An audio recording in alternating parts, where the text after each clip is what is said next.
Welcome everybody. Today's video is going to be all about how Nouns took down TOPSON and the rest of Tundra. And we're going to be talking about what I believe to be the formula, the script that most games seem to be following in 7.34D. And when people go off script, when they cease to follow the formula, I feel like the plan instantly derails, and that's what's causing these teams to lose. So I'm going to be using the Nouns versus Tundra match to show how I believe Nouns had a better understanding of the formula and how I believe Tundra also kind of slipped up in the way that they made plays throughout the game. Let's go ahead and get started. So I would say for the first 5 minutes, lanes are usually very stagnant. So what that means, though, is that people have to be very good at occupying lanes, meaning high base stats like Sven and Naga, or just tanky heroes that can't really be booted out of lane like Doom, or in the case of Witch Doctor, a little bit of an off-meta offlaner for Team Nouns, just having some form of innate sustain that lets them sit in lane. But what ends up happening at 5 minutes when the nighttime comes is because of what we talked about already. A lot of the mid laners are very gank heavy. So what you're going to see is almost an immediate increase in side lane pressure. And it almost always comes from the mid laner that pushes the wave faster. And in this case, it's going to be Earth Spirit who can just kick the creeps and leave, as you see here. So he's going to make his way towards top. And even if he doesn't decide to gank, he is pressuring and making the opponent carry have to back off. Now, this usually happens at 5 minutes almost every single game. And as mid laners, you can look to do this. If the carry's unaware, you kill them. If they are aware, then you can just go back to your lane, maybe having missed 1 or 2 creeps, but giving your offlaner or safe lane, whichever one you ganked, a little bit of an advantage during that time. But then, that happens at 5 minutes. That's the first part of the script. The second part of the script is that the first power rune is utterly important, of the absolute importance. So what happens? All the supports go mid, right? We're seeing Tundra supports go mid, and we're also seeing a Noun support go mid. So the difference here is that Tundra brought 3 heroes, while Nouns only brought 2. So what that means is that Tundra, even though TOPSON's losing by a full level, is actually going to get the best of this rune engagement.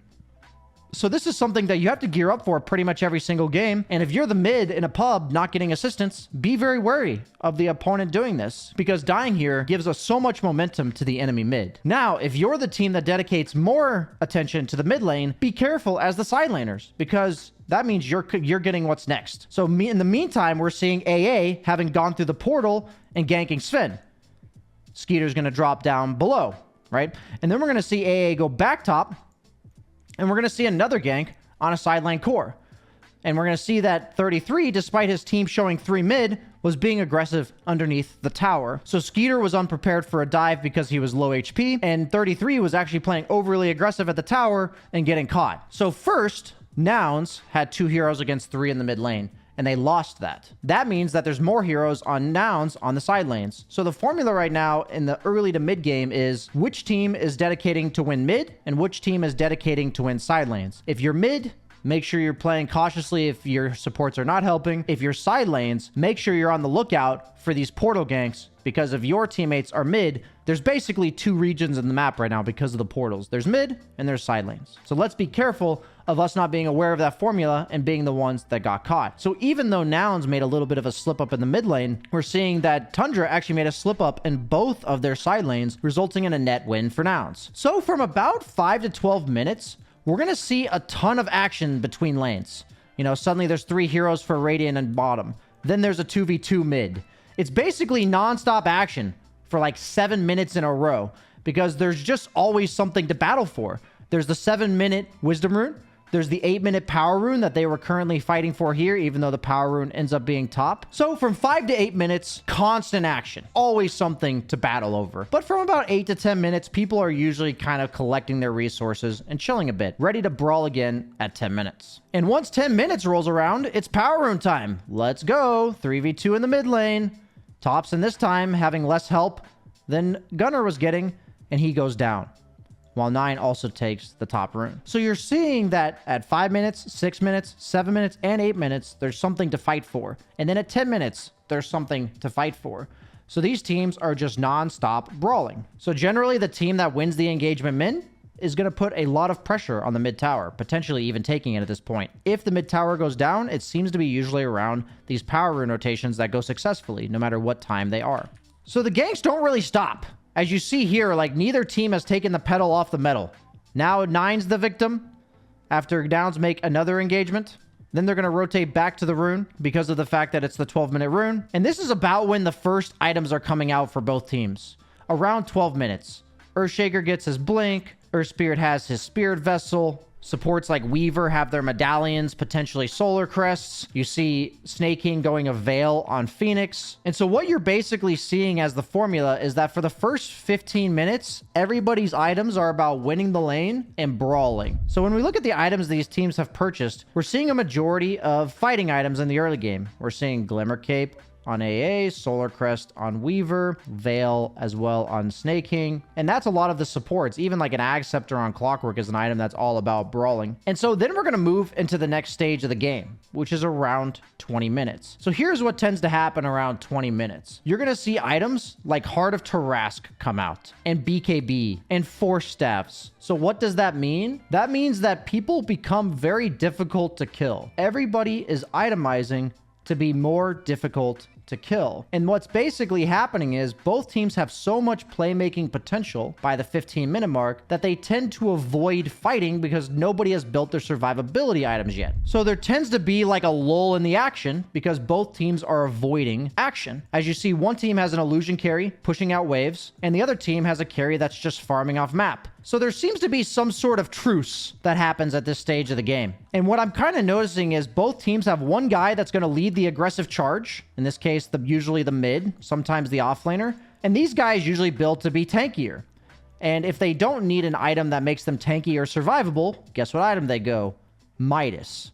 That's what everybody seems to be doing. If it's not your job to lead the charge, or you already have enough built-in survivability as is, since the game is going to slow down, we need to scale. What does Moo buy?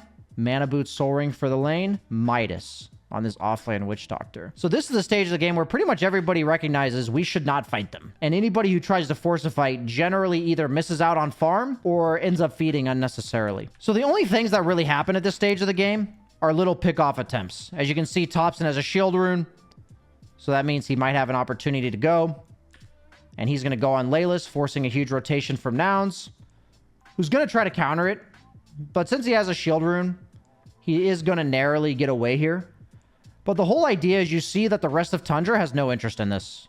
Snake King's just farming. 33 is just farming. 9 is even jungling. Everybody is just farming. And the only team that has a lot of heroes is the one that's responding because they want to punish the kill. And this is something I feel like happens in pubs where somebody on my team gets caught out of position and dies. My team ends up reacting with a lot of heroes, and the guy that's in TOPSON's spot is wondering why he's not getting any help. And I can show you guys that this is kind of the formula. People are stuck farming on the map until one team breaks that status quo. And usually the team that breaks the status quo is still farming on all of the heroes that are not currently in the gank. So we might see some 1 or 2 man gank attempts, but that's about it.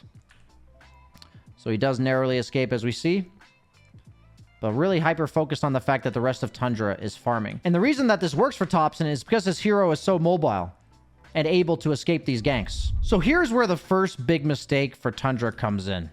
Skeeter's almost got his BKB, but he can't gank with impunity yet. And they're going to try to make something happen, being the team that is ahead. He's going to go on Yamsun.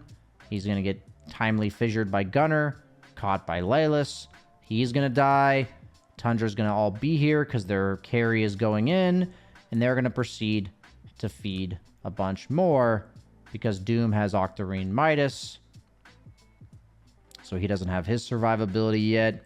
TOPSON doesn't have his survivability yet. No BKB, no Heart of Tarask. So what's the lesson before 20 minutes, before we have these Heart of Tarasks and BKBs? If you're the team that's ahead, just don't do anything. If you're the team that's behind, be prepared to react because you still don't really have much you can do, but you can punish them for going too early. Now, it's essential to note that when you're behind, it feels really hard to do anything from minute like 12 until 30. So you can see that Nouns was behind for most of this time period, and they just responded to everything that Tundra was doing. And so all Tundra did was jump the gun on a lot of these things. What ends up happening? We go through this like 3-4 minute lull where everyone's just farming, right? We look at the mini map, just farm, farm, farm, farm, farm, farm.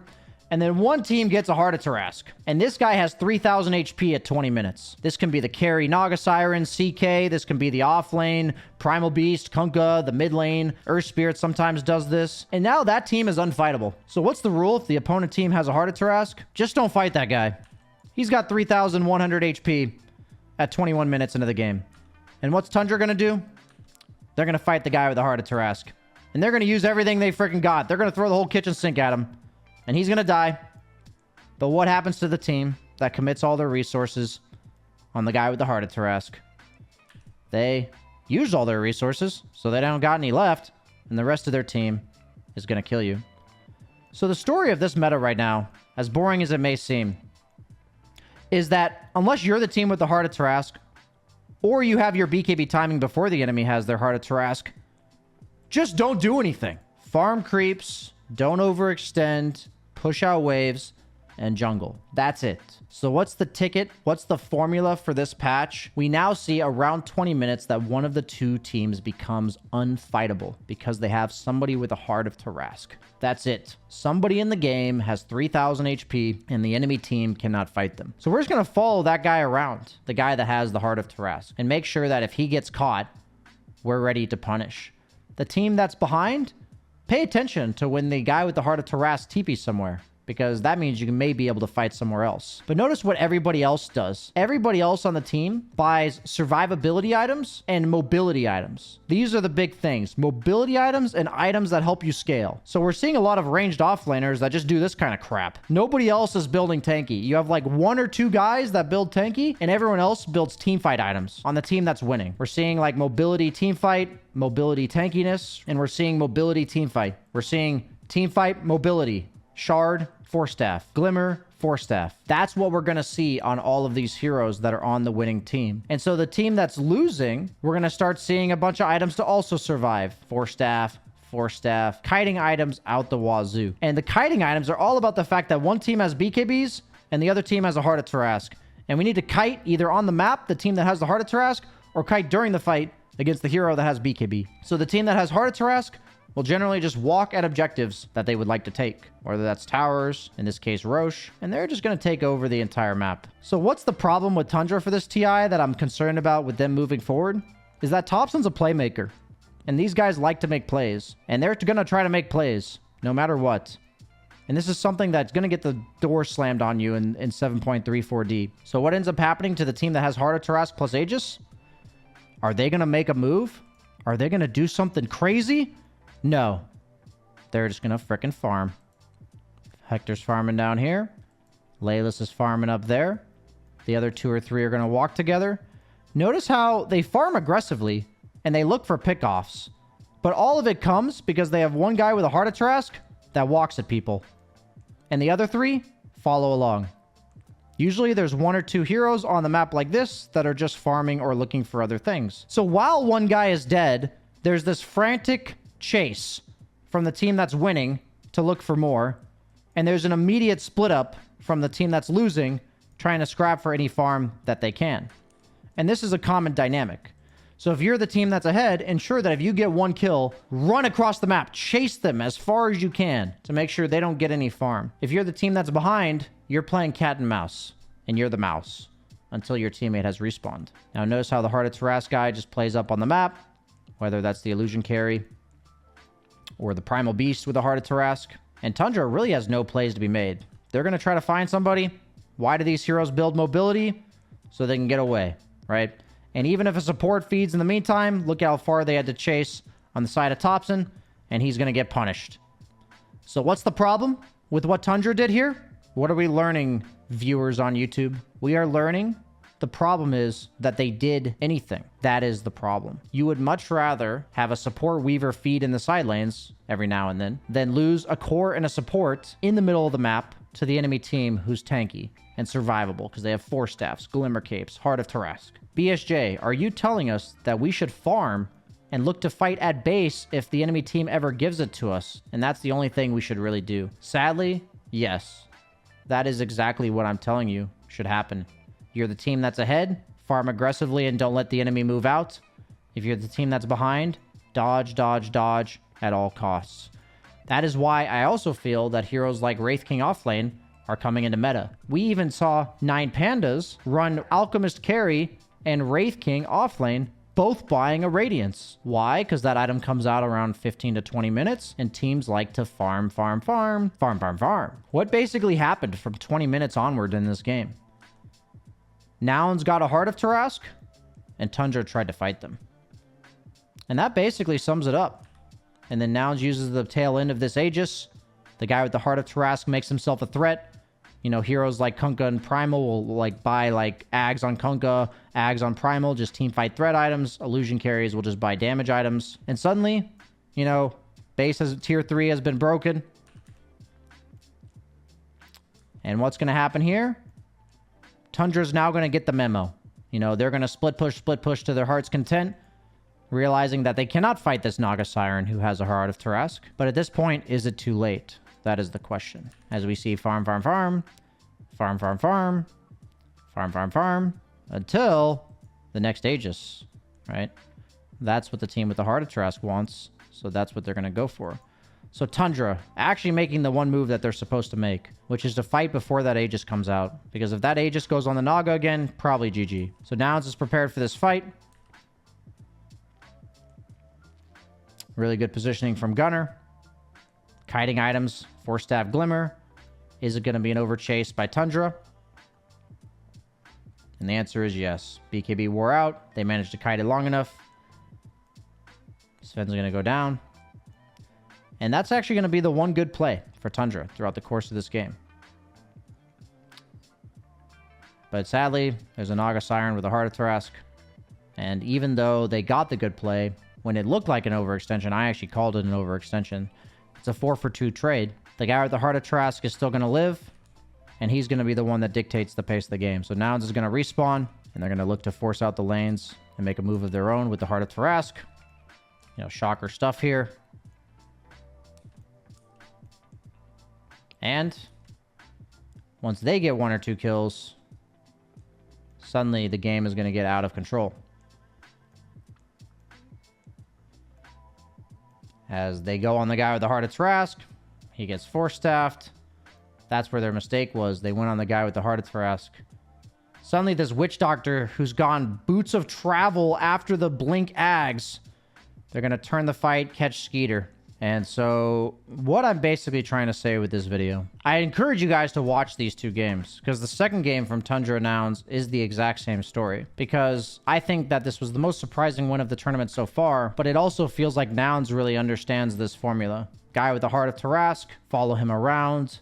Everybody else build mobility items or survivability items. Make sure you don't feed while the guy with the Heart of Tarask carries you on the map and secures objectives. Just to show what I mean from game 2, as I don't believe we need to watch the replay to understand, we see survivability items on supports. This hero already has built-in survivability with the Shadow Realm, so she goes for scaling, Midas into Ags, and then we see a 25-minute Heart of Tarask, a guy that you cannot fight, a guy that buys split-pushing survivability items, Radiance and Manta, and we're seeing another guy that also goes Heart of Tarask BKB. So this is the type of meta that we're in right now. This is the formula. And the problem that I have with the Tundra Esports lineup is I don't see a strength hero with Heart of Tarask in either of these 2 games. And I know that may seem like an oversimplification of the meta right now, but it either needs to be a strength hero with a Heart of Tarask or a strength hero like Wraith King that's just